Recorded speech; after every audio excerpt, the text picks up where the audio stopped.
경기 파주시의 박정입니다. 장관님 아까도 좀 말씀드렸는데요.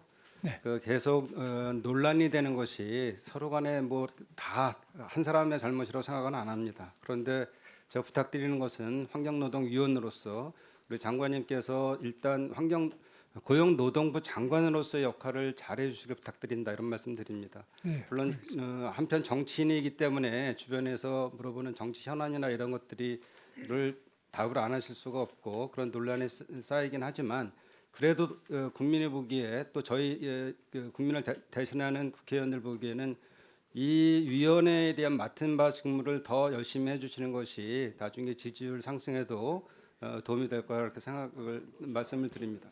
네, 그렇게 하겠습니다. 예. 지금 오유한나 님의 명복을 빌면서 질문을 좀 드릴 텐데요. 이 사건에 대한 것들은 결국은 근로자 사각지대에 있는 분들에 대한 문제 아니겠어요? 저희가 계속적으로 논의했던 부분들은 근로기준법이나 노동관계법들에 의해서 보호받는 분들 이외에 그 사회가 다양해짐에 따라서 근로 형태가 다양해지고 이런 분들에 대한 지금 보호가 약한 것 때문에 문제가 되는 것들이 많이 있어요. 그래서 특별 근로감독을 나간다든지 할 때 근로자상을 자꾸 따지고 뭐 이런 문제가 있었잖아요. 그리고 지난 국정감사에도 그런 부분들을 해소하자는 노력의 말씀들을 많이 하셨고 합니다. 그래서 이 부분들은 단순히 여기에 우리 MBC에 대한 문제뿐만 아니라 아까 박홍규 의원님 말씀하신 것처럼 다음에 기회가 될 때 더 범위를 확대해서 이런 것들을 법적으로 제도적으로 어떻게 보호해 드릴까에 대한 문제를 또 확대시켜야 된다 이런 말씀 좀 드립니다. 이번에 특별하게도 정말로 MBC에 대한 특별 근로 감독을 바로 그 다음 날 시작을 했어요. 잘하셨습니다. 이렇게 신속하게 앞으로도 이렇게 해주시길 바랍니다. 그런데 오해한나무 밑에서 가끔 매지 말라고 오해의 소지가 있어요.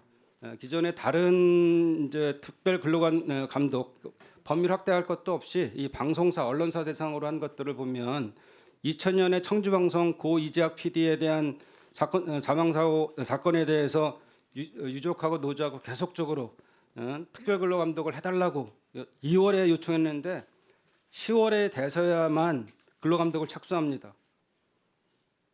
또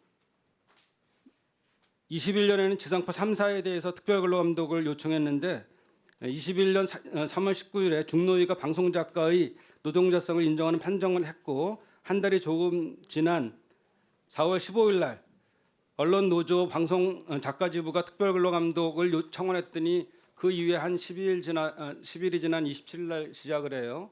그러니까 지금 고용노동부가 점차 빨라지는 거에 대한 것은 이미 제가 잘했다고 말씀을 드렸어요. 그런데 이런 것들이 평균성을 가져야지, 균형성을 가져야지 이런 것 오해를 안 받는다 이런 말씀 좀 드립니다.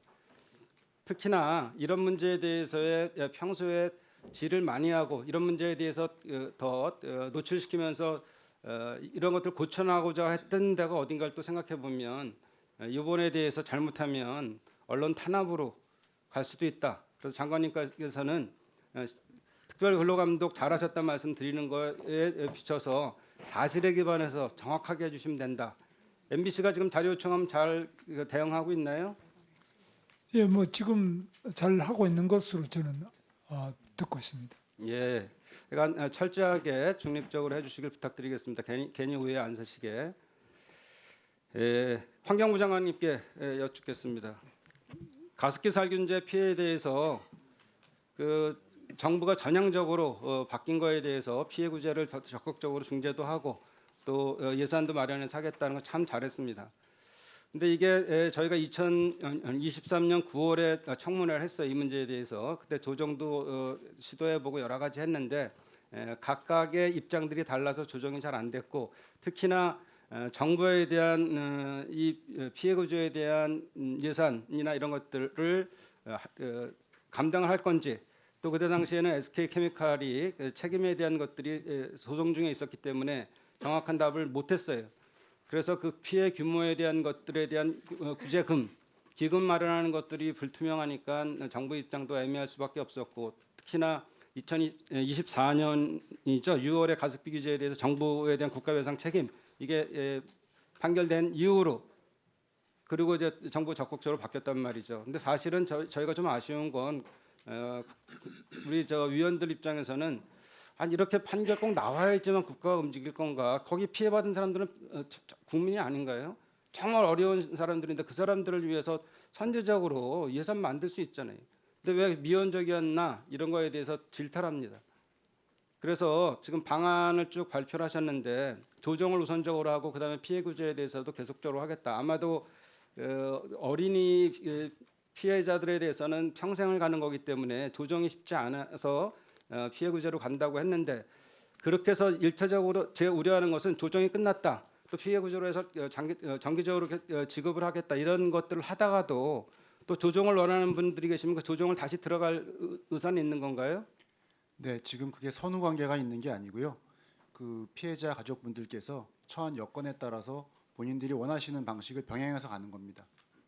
예. 그런데 문제는 그 피해의 규모를 추계해야 될 거 아니겠어요? 그게 나와 있어요? 아니요, 지금 연구하고 있습니다. 그게 언제쯤 나와요? 저희도 여름까지 하는 걸로 지금 현재 되어 있습니다. 예. 하여간 피해자들은 뭐 이제까지도 긴 시간 고통받으셨는데 빨리 추계부터 돼야지 그 기업들에게도 배상금에 대한 것들을 책임에 대한 이런 것들을 좀 더 부과하든지 덜 부과하든지 아니면 그 계획이 세워질 거 아니겠어요?